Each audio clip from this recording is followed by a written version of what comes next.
right, so again, hello everybody. My name is Iveta Kuzela. And first I want to say thank you, Frank, for having me here. I'm so happy that we met and I was able to get to know you and be on your radio. By the way, the radio show is awesome. He's awesome on the radio show. So it really is fun time. It doesn't feel like, a force or anything because he makes it so nice and smooth and comfortable. Yeah, so thank you. I am a coach. I am an author of The Map of Truth, A Journey to Joy workbook. I'm going to put it down. We'll talk about this later. First, I would like to say a little bit more about me. I'm from Czech Republic. I grew up in a tiny village of 500 people at that time. I think there's like 650 now. So it's really, really tiny. And after I finished high school, I didn't know who I was. I didn't know what I wanted. I didn't know, what my purpose is. And I didn't know any English. It was very bad. And so my thought was, okay, well, why don't I just go to a country where they speak English and that way I can learn more, right? So I packed my bags and I went to London. And I lived in London for a year. And I picked up the British English along the way, just the basics. And after a year, I decided, okay, it's time for me to change. I learned about myself, how curious I am about people, about the places, so I wanted to explore more. And so I packed my bags again, and I came here to the United States. And I had that British accent with that European scent, and then I came here, and everybody's like, where are you from? And I'm like, okay, all right, let me tell you. So finally, after 20 years, I think it got better now. But the reason why I'm saying this is because I know how it feels to be confused inside, to not know who we are, where we're going, what the purpose is, and how we get there, right? We have so many different outside perspectives and so many different pushes from our parents, from the coaches, from the society. And we get lost. And after I came here, I met my ex-husband who was an abusive man and who really, he swooped me off my feet with his nice, very well-spoken English. And you remember that was the thing where I came here, right? And so it was, I was really swooped away and I found myself, lying next to a person who I didn't recognize and it was bad. I got to the point where I had to get a restraining order and leave him because that's how bad it was. And then I met my second husband a couple years later, I've been here with almost 16 years now. We have 2 children, we have 2 boys, and I went back to school. I kept learning the English and of course the other stuff. But the reason why I keep saying the English is because my business is based on the dynamics of our conversations. So along the way, as I was searching for my own soul and trying to figure out who I am, where I'm going, I kept seeing, how people react, how people talk, how, what words they use. And I realized that really what we say makes our own reality. And it really influenced how we feel, how we think, how we act. And I start putting the pieces together a little bit.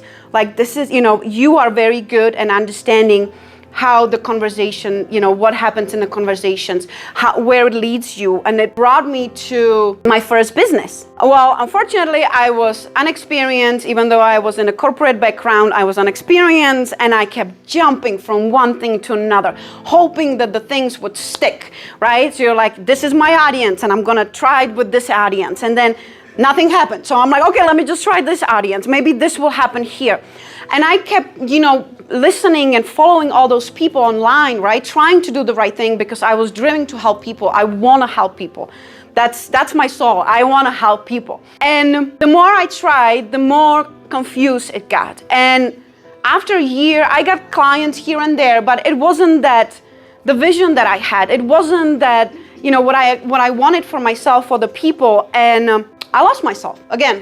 And came to the point that I just shut everything down, literally all that stuff. And you know how hard it is to build in online business. You have to have all those little connections. Everything has to be packed together nicely so that the transition and everybody to reach you is nice and smooth. And so I shut everything down. And when somebody's confused, the answers are not outside. They're not on the external world. They're within, inside. So I shut everything down and I went in. And I start digging and searching and asking those hard questions, the questions that we don't want to ask. And I just kept going. And as I was going, this started to come out. And I kept writing and digging and writing and digging. And 9 months later, voila, this book came out and my business came out as well. Dynamics of Conversation and the Map of Truth, Journey to Joy workbook. Now let's talk about the workbook a little bit. The reason why I think this came out was that I was able to create a structure. I like structures. I'm a person who needs a little bit of structures and stuff. And so me building a structure kind of helped me to reflect on the basic foundation of that every person should know about themselves, right? Boundaries. Where is your comfort zone? How do you talk to yourself? Right? The inner little gremlin talk where it keeps saying you're not good enough, you can do this. These, right? To recognize that we have those. To be able to face our fears and understand our shames, where the shames are coming from. And be able to face the fears and not let them to run on the autopilot and then thinking, well, why am I not getting anywhere in the world, right? In life. So those basic pillars started to come out and I was able to put it in a form that I am taking my readers on a journey. Because I love Colorado, I've been living here for 20 years, I love skiing, I love hiking, I love all that. So I'm taking my readers on a map. We're going through the map of their own inner knowledge. We have binoculars, we have compass, because we need these things, right? We have the map. We go through the waterfalls and bridges and we sail out to the sea and then we come back and we climb the mountains and then we say hello to the beavers. Because we got to. So, and I like to make fun, so you can see. And as I was writing this, I realized that those are really the main foundations that every person should have. Now, the dynamics of conversation started to steer first to the relationships and identity piece. And as I kept going with it and I kept searching, like, what is really my true purpose? I felt like there was still something missing. Something wasn't clicking enough. There was that one puzzle piece that wasn't just fitting right? And I kept trying to find that piece. And then I realized I love working with men. I have 2 boys, my husband, and the dog is also a boy. So I am surrounded by boys, period. And I also grew up being a tomboy. There was not really, there's not really much of the choice with 500 people to pick, you want to be my friend. It was just mostly boys and me running in the forest and going up and down the hills and playing soccer. So I grew up with boys. And in the corporate world, there's lots of men managers, right? It's all really men. And I realized I like to be and work with them. And the more I start looking into it, the more I realize that men don't have a chance or space to be vulnerable, to show them, to explore who they really are, because from generations to generations, what's been done and passed on to men was don't cry, don't show emotions, you can't do this, you are a wuss. We can say other words, but we'll just stay with the wuss. You are the wuss, right? So they've been, brought up by all those restrictions, all those boxes put around them. You can do this, you cannot do this. And then what happens? They stuff all the feelings inside and they shove them down as far as they can. And then what happens? Then suddenly a life-changing event happens, or a career change, or we move or something, and all these feelings starts to bubble up. But because they don't understand them, it comes out as anger, aggression, not talking, right? Shutting down completely. And that's it. That's because they've never had a chance or know how to actually express these feelings healthy way. Because we didn't know them. Because they probably heard maybe a long time ago from a teacher, from a parent, from a girlfriend, don't cry, you're weak, right? And all these little phrases. And for some, it could be just a little tiny phrase, right? Like, don't be a wuss, crying is for girls. But to them, in that moment, when they wanted to open up and feel vulnerable and express what they're feeling, they were shut down. And they were said, no, man needs to be in control. They need to know everything. They are the providers, the givers. They have to be, in control of everything. And I don't like that. And I think we want men to be more compassionate, right? We want them to be better communicators. We want them to open up, but they don't know how. They've never been taught how to do that. Nobody gave them the space to actually explore. And I think that it's time for change. And so I would like to introduce a workshop. Well, it's not a workshop. I'm calling it a challenge because it sounds better. So I'm going to have a challenge in February 7 and 8. It's going to be a live challenge. I'm going to go live and I'm going to show men how to even start the process and where. Because I'm sure there's lots of men, they're like, I can be that, person who opens up more because they want to, right? They might feel successful and have money and all that stuff on the outside, but on the inside is where, they're confused and they're stuck and they don't know how. And so I want to break that barrier and I want to start showing them how to do that. The first little steps that they can take to continue with the journey. So I'm gonna do a live challenge. It's called From the Inside Out. And I will be showing men how to really start even thinking about it, because there's another factor. Our conversations, that will take me back to the conversation piece, is crucial, because what you say is what you get in our reality. So if they constantly say to themselves, you can open up because you will be considered weak, or you will be considered soft, or you will be considered as not, men. They're not going to do that.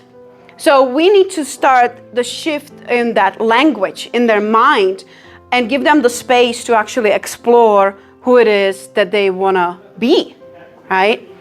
So I'm going to have some information on my website about the challenge that I'm going to be hosting. I still have a few little things I need to tweak, but I think it's going to be great. I really want to start pushing this out so that more people can have exposure to this and become even aware of the factor. Like, how many of you do have children? Awesome. How many of you have boys? Oh, wow, a lot of you. Okay, I just want to give you some tips before we end here, or I end here. I want to give you some tips. Children learn from watching other people, right? They learn from our parents, from the teachers. And when a little boy starts to cry, or, let's start with the angry example. Let's say that your boy is angry because the toy doesn't work that's supposed to, or you're not giving them something that they want, right? They become angry. But they don't know that what they're feeling is called being angry, right? So for parents, especially for the little guys, little young children, telling them what they're feeling, giving them the name will help them to associate, okay, so this is how I feel and this is what it's called, and they can put it together, right? So that they would know this feelings means I'm angry. This feeling means I'm sad because something has happened to me and I don't know what to do with it, but I'm sad. Just naming these, little feelings to them will help them to associate. The next time when they do it, they were like, oh, now I know that I'm angry. And giving them the space to be angry, right? Let them to process it. Help them to, yes, you are angry. Well, how can we go about not being angry? What is it that you need at the moment to let the emotions go away? Do you need a hug? Do we need to talk about it? What is it that you need? Don't shut it down. Giving them the space to be angry if they need to, right? So the other tip I would like to give out, it's the conversation piece. The words that we say to ourselves, we're gonna either determine if we're gonna go for it or not, right? If we're gonna present our business and then we'll say, well, our business is not good enough, then we're gonna feel that way and then we're gonna present it that way. So I think that having a business, it starts within. It starts with knowing yourself, believing yourself, trusting yourself that your business is good enough for, to show it to other people and help other people, right? I mean, we can all open up a business and do LLC and have all of that, but I learned the hard way that it doesn't start from the outside and who are we targeting. It starts with what it is that really we're passionate about. And I think the more passionate we are, the better the business is. Because we have that drive, we have that motivation, we have that need, like, yes, I'm going out there and I'm gonna show them that this is, that's what I can do and this is how I can help. So coming it from the heart, I think it's the best business that it can be. Indeed. Yes.